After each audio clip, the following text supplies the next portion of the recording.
Let me say something uncomfortable, something most people don't want to hear. Being a good person does not earn respect.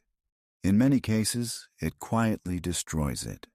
And if that sounds unfair, good. Because this is exactly where most people get stuck. From a young age, you're taught a simple formula. Be polite, be understanding, be agreeable. Don't cause tension, make others comfortable. So you grow up believing that goodness is a currency, that if you're patient enough, kind enough, reasonable enough, people will eventually see your value. But then reality hits. You notice something strange. The loud ones get listened to. The firm ones get space. The calm but unmovable ones get respect. And the good ones? They get interrupted, overlooked, taken for granted. Here's the hard truth most people miss. Respect is not a reward for morality. It is a response to strength. That doesn't mean cruelty. It doesn't mean arrogance. And it definitely doesn't mean being loud. It means something far more uncomfortable. Boundaries. When you're good in the way society teaches it, you unconsciously send a signal. I will adapt to you. I will absorb discomfort. I will keep things smooth, even at my expense. And people, without thinking, respond to signals. They don't wake up deciding to disrespect you. They simply follow the frame you set. If your frame is flexibility without limits, they will stretch it. If your presence says, I'll handle it, they'll let you. This is why good people are often shocked when they're ignored. They did everything right. They were patient. They gave chances. They avoided conflict. But respect doesn't grow in the absence of friction. It grows where there is clear resistance. Think about it. The people you respect most, do they constantly explain themselves? Do they bend instantly to keep peace? Or do they move slower, speak less, and make it clear that not everything is negotiable? Goodness without structure becomes weakness. Kindness without limits becomes invisibility, and the world doesn't reward invisible strength. It walks past it. In the next part, I'll explain why people subconsciously ignore those who are too good, and what psychological trigger flips the moment respect appears, even without words. Stay with me. Here's the part most people never realize. People don't consciously decide who to respect. They feel it. Respect is a reaction, not a judgment. And the strongest trigger behind it is this: certainty under pressure. When you're overly good, overly accommodating, overly patient, you leak uncertainty, even if you're confident inside. Because every time you soften your position to keep harmony, your nervous system sends a signal outward. I need approval to stay stable. And humans are extremely sensitive to that signal, not because they're evil, but because the brain is wired to follow what feels solid. Think about social dynamics for a second. When someone enters a room and constantly adjusts their tone, their posture, their words, trying not to upset anyone, the room doesn't relax. It unconsciously tightens. Why? Because adaptability without a core feels unsafe. People trust what doesn't need them. That's why leaders, even quiet ones, rarely rush to explain. They don't overclarify. They don't chase agreement. They let silence do the sorting. Now compare that to the good person. They explain their intentions. They justify their decisions. They soften every statement with disclaimers. I didn't mean it like that. Maybe I'm wrong, but I just don't want problems. And again, no one plans to disrespect them. But subconsciously, people downgrade their authority. Because authority comes from self-containment. Here's the uncomfortable truth. The moment you try to be liked, you hand emotional control to the room. You begin reacting instead of setting direction. And humans don't follow reactions. They follow frames. A frame is simple. It's what you allow, what you tolerate, what you don't rush to fix. Strong people aren't respected because they dominate. They're respected because they don't chase emotional balance. They let tension exist. They let misunderstandings breathe. They don't trade clarity for comfort. And, paradoxically, that's what makes others comfortable around them. Because deep down, everyone wants to feel that someone else can hold the weight. Being good feels moral, but morality doesn't anchor rooms.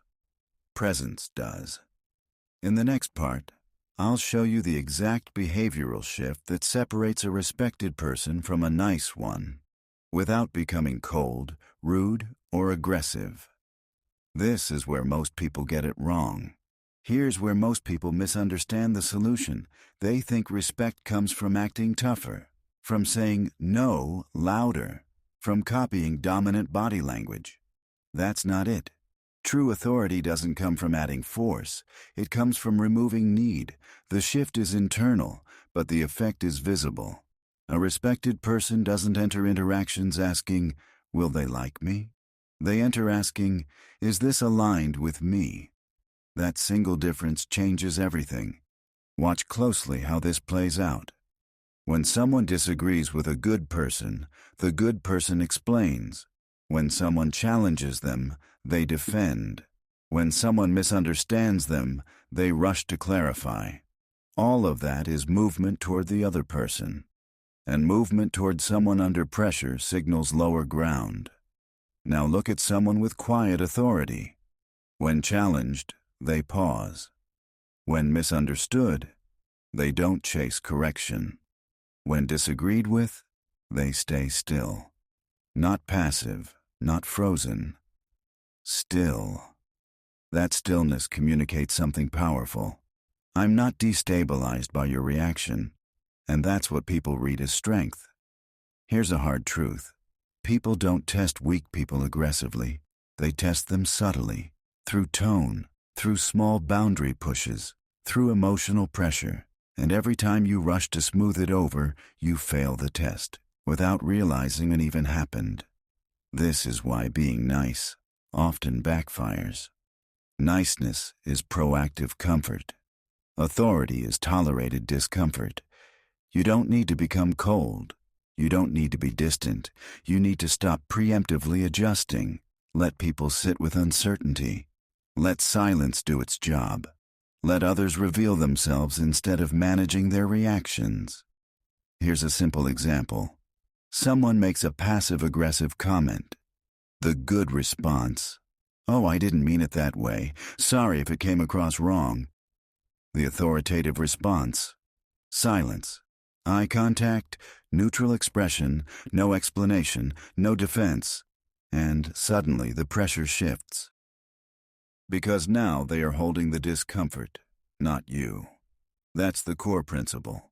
Whoever can hold emotional weight without moving sets the hierarchy. Respect isn't demanded. It's assigned by the nervous system of others. And the nervous system trusts stillness over friendliness.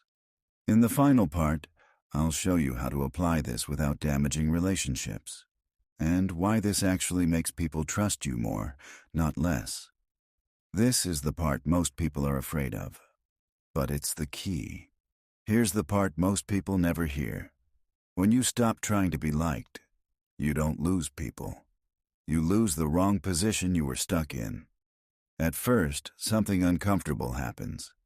Some people pull away, some get colder, some suddenly say, "You've changed." They're right. What actually changed is this. You stopped managing their emotions for them. And not everyone benefits from that. But here's what replaces it. Quietly. People start paying attention to your pauses. They listen more carefully when you speak. They stop interrupting. Not because you demanded it, because your presence feels heavier. This is the paradox most good people don't expect. When you stop explaining yourself, people assume you have reasons. When you stop chasing approval, people assume you don't need it. When you stop softening your edges, people become more careful around you. That's authority. Not loud, not aggressive, not performative. It's internal alignment made visible. And here's the key rule that keeps relationships intact. You don't withdraw warmth. You withdraw urgency. You can still be polite. You can still be calm. You can still care. You just don't rush to fix tension that isn't yours. You don't correct every misunderstanding. You don't fill every silence. You don't justify every decision. You let space exist.